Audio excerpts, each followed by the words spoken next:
At sa isang banda pa po, yung isang manifestasyon ko na sinabi ko kay Chairperson Luistro na kailangan meron pong ma-secure na court order ang AMLC at ang Committee on Justice para po makapag-release ng mga bank transactions o ng mga bank records. Malinaw ko pong sinabi yun. Ngunit ang sinabi niya, that is a manifestation that does not require an answer. Pero kung sana inintindi niya na importante po talaga na makapag-secure ng court order bago nila buksan o ukilkilin ang mga bank transactions na ito. Sabi nga nila, bank transactions lang naman ang aming tinitignan eh. Hindi naman actual bank accounts. Tama bang argumento yun?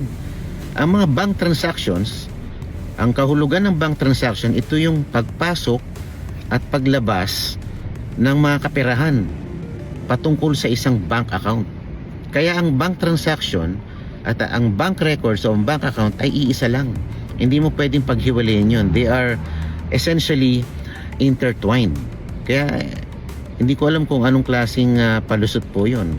Ang mga transaksyon ay hango sa bank accounts. Hindi po ba? Kaya kung sana'y tinimbang at sinuri ni Chairperson Luistro ang aking manifestasyon, eh di sana hindi sila naharap sa mahirap na kalagayan ngayon. Tulad ngayon na sinampahan sila ng demanda ni Attorney Manscarpio. Eh ako nga ay nagbigay ng babala nun dahil nakikita ko na may maaaring paglabag sa batas kung kanilang ipinagpatuloy ang gawaing iyon. At bilang panghuli sa mga sumusubaybay po ng impeachment hearings, kayo po ay aking hinihikayat na maging mapanuri at huwag kayong kukuha ng impormasyon sa mga paid vloggers, no? Dahil hindi kayo bibigyan ng tamang impormasyon at tamang pagpapasya tungkol sa mga isyong ito.